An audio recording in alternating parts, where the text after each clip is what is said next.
Hello friends, मैं हूं CA Babulal Chauhan. आप देख रहे हैं यूट्यूब चैनल सीए चौहान जी। तो आज लेके आया हूं बहुत इंपॉर्टेंट टॉपिक है जो है फ्रीलांसर्स और ऑनलाइन इनकम अर्नर। तो इन लोग के ऊपर क्या जीएसटी एप्लीकेबिलिटी है। आप अगर फ्रीलांसर्स के हिसाब से काम कर रहे हैं या ऑनलाइन ऑनलाइन कुछ इनकम कर रहे हैं तो वो आपके ऊपर क्या जीएसटी का लॉ बोलता है, क्या जीएसटी लगेगा कि नहीं लगेगा। तो ये वीडियो बहुत इंपॉर्टेंट रहेगा। आप अगर है यूट्यूबर्स और ऑनलाइन कंटेंट राइटर्स, या आप अगर वो ग्राफिक डिजाइनर है, या आप सॉफ्टवेयर बना के देते हैं, या आप वेबसाइट बना के कोई कंपनी को बेच रहे हैं। जैसे कि आप कोई एक बाहर का कंपनी, जैसे कि अमेरिकन कंपनी कोई आपको दिया है इंडिया में कि मेरे को एक सॉफ्टवेयर बना के दो। आप अगर बना के दिया, उसका जो पेमेंट आया, तो वो जो अमेरिका से पेमेंट है उसके ऊपर क्या जीएसटी क्या लगेगा नहीं लगेगा, चलिए हम लोग डिटेल में डिस्कस करते हैं इस वीडियो के तहत। तो फ्रेंड्स, अभी जीएसटी जीएसटी बहुत जन को जीएसटी के बारे में थोड़ा बता दूं। जीएसटी क्या है कि जीएसटी एक इनडायरेक्ट टैक्स है जो आप कोई भी गुड्स या सर्विस आप सप्लाई करते हैं तो उसके ऊपर आपको पे करना पड़ता है गवर्नमेंट को। और ये बहुत बहुत सारा टैक्स को कंबाइन करके एक जीएसटी एक्ट आया है। जैसे कि हो गया सर्विस टैक्स, पहले था भेट था, एक्साइज था, ये सबको और कुछ कुछ एक्ट को लगा के जीएसटी लाया है। तो जीएसटी के ये फ्रीलांसर्स के ऊपर जीएसटी का एप्लीकेबिलिटी क्या है। यूट्यूब, अगर आप यूट्यूबर से पैसा कमा रहे हैं, या आप कोई भी ऑनलाइन सर्विस दे के ऑनलाइन गुड्स सेल करके आप पैसा कमा रहे हैं, तो आपके ऊपर जीएसटी का क्या लॉ बताता है, चलिए इसमें इस वीडियो में आप डिटेल में सीखेंगे। तो चलिए पहले मैं बताता हूँ कि freelancers under GST, freelancer under GST के हिसाब से आप फ्रीलांसर्स कौन है। ये फ्रीलांसर इज एनीवन हो सकता है प्रोवाइडिंग सर्विस इंडिपेंडेंटली, मतलब कि कोई विदाउट बीइंग एम्प्लॉयमेंट, कोई भी कंपनी के अंडर में जॉब ना करके खुद वो घर से आपका डिजाइन कर दे रहा है, कुछ भी आप सर्विस दे रहा है। तो इन सबको आप क्या बोलेंगे, हम लोग बोलेंगे फ्रीलांसर्स। तो जैसे कि हो गया इसमें फॉर एग्जांपल के तहत मैं इजी समझाने के लिए कुछ एग्जांपल लिया हूँ। जैसे ग्राफिक डिजाइनर है, कंटेंट राइटर है, डेवलपर है, यूट्यूबर्स है, ब्लॉगर्स है, इन्फ्लुएंसर्स है, ऑनलाइन ट्यूटर, डिजिटल मार्केटर्स है।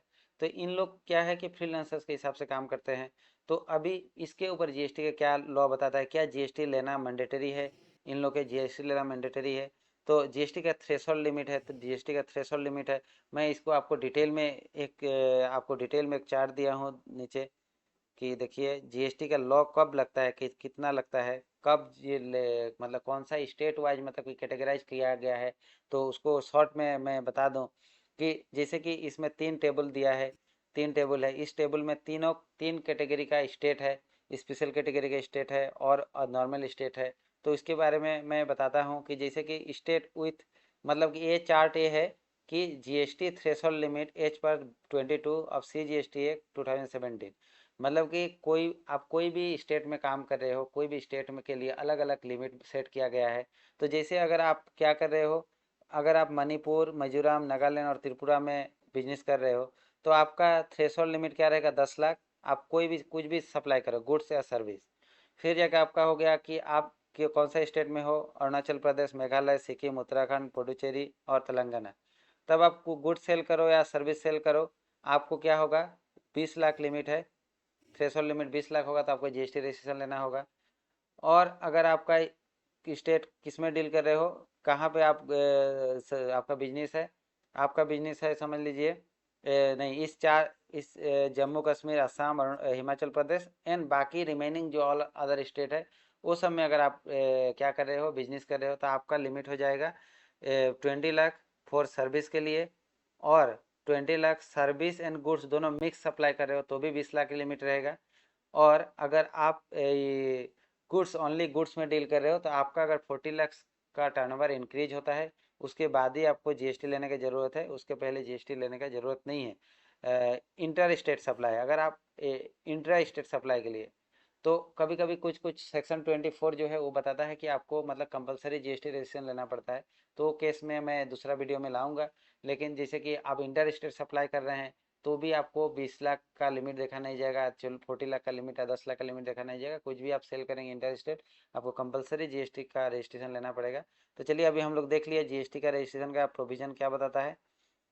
तो अगर आपका ये ऑनलाइन बिजनेस से ऑनलाइन फ्रीलांसिंग करके ये सब कैटेगरी के स्टेट में रहते हो, और वो स्पेसिफिक लिमिट जो होता है, थ्रेशोल्ड लिमिट अगर इंक्रीज होता है, तो आप जरूर से जीएसटी लें, अप्लाई करें जीएसटी में, जीएसटी ले लें। और अपना सीए से बात करें जीएसटी कैसे लिया जाता है। फिर जाके mandatory registration even below threshold limit. अगर आपका देखिए कि अभी जैसे मैं बताया कि थ्रेशोल्ड लिमिट नहीं देखा जाएगा जब आप क्या कर रहे हैं, सर्विस दे रहे हैं किसको, टू क्लाइंट आउटसाइड इंडिया, उसको एक्सपोर्ट माना जाएगा। अगर कोई भी एक्सपोर्ट कब माना जाता है, एक्सपोर्ट कब माना जाता है, सर्विस एक्सपोर्ट सर्विस माना जाता है जब एक्सपोर्ट सर्विस और zero rate service same, zero rated supply under GST, export service को जीरो रेटेड सप्लाई भी माना जाता है। जैसे कि और जो जीरो रेटेड सप्लाई है एक्सपोर्ट सर्विस आप प्रोवाइड कर रहे हैं उसके ऊपर जो जीएसटी पे करते हैं वो रिफंड मिल जाता है। तो इसमें अगर वो एक्सपोर्ट सर्विस होने के लिए कुछ कुछ कंडीशन है, you must have foreign client होना पड़ेगा, payment receive in foreign currency होना पड़ेगा, सर्विस डिलीवर फ्रॉम इंडिया होना पड़ेगा। आप दूसरा कंट्री से इंडिया में बैठ के सर्विस डिलीवर नहीं कर सकते हैं, अब सर्विस इंडिया से डिलीवर होना पड़ेगा। फिर जाकर आपका रजिस्टर्ड अंडर जीएसटी होना पड़ेगा। तो आपको इसको क्या बोलेगा कि एक्सपोर्ट सर्विस बोला जाएगा। और जब एक्सपोर्ट सर्विस होता है उस केस में आपका जो भी मतलब एलओटी बेसिस से आप अगर सप्लाई करते हैं तो उसके ऊपर जीएसटी नहीं लगता है।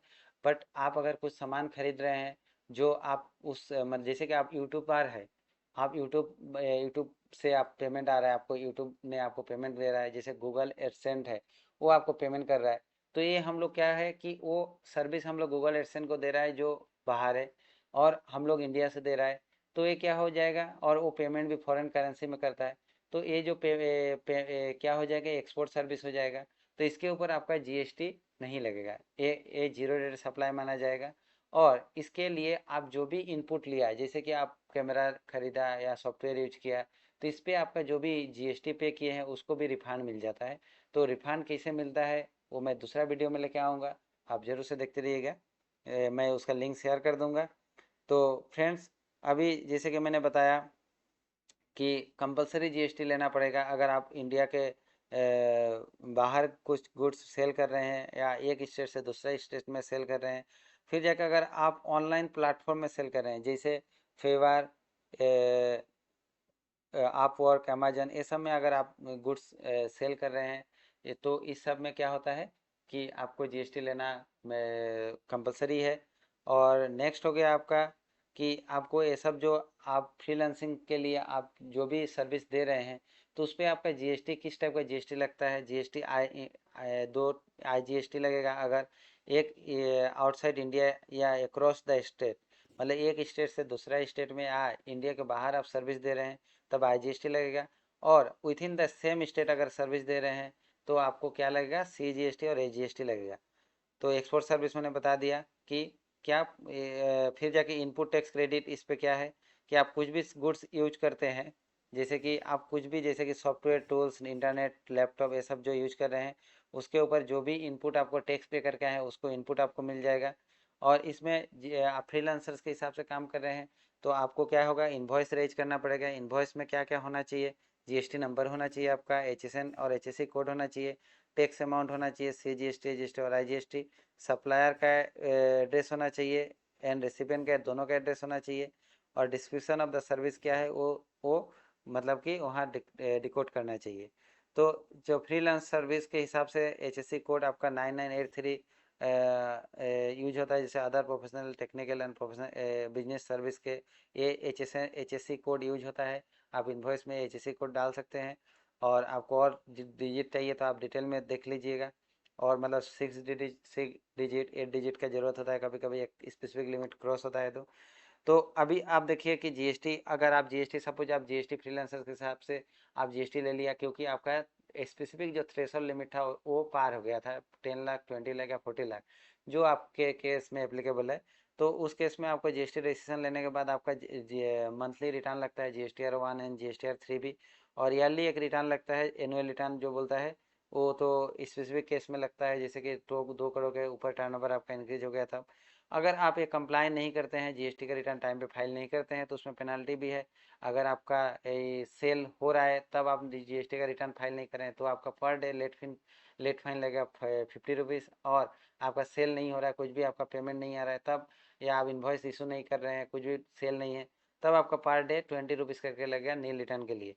और इस पे अगर आप टैक्स ड्यू हुआ था, सपोज आपका इस महीना में टैक्स आपको पेमेंट करने का ड्यू था, लेकिन आप 6 मंथ या 2 महीना 1 महीना बाद पेमेंट कर रहे हैं, तो उसके ऊपर 18% इंटरेस्ट लगता है और ये पूरा बैंक से पेमेंट करना पड़ेगा, वो इनपुट से एडजस्ट नहीं होता है। अगर आप लायबल थे, आप जैसे ऑनलाइन इनकम कर रहे हैं, ये बहुत इंपॉर्टेंट टॉपिक है फ्रेंड्स, ये बहुत इंपॉर्टेंट है। क्योंकि अगर आप बहुत जन क्या होता है कि यूपीआई में पेमेंट लेते लेते 20 लाख या जो भी आपका स्पेसिफिक लिमिट है 10 लाख या 20 लाख इंक्रीज हो गया सर्विस के केस में, तो आपको वो जीएसटी लेना पड़ेगा, और वो नहीं लेने से आपके ऊपर आ सकता है जीएसटी का नोटिस, और आपको लग सकता है पेनल्टी सेक्शन 122।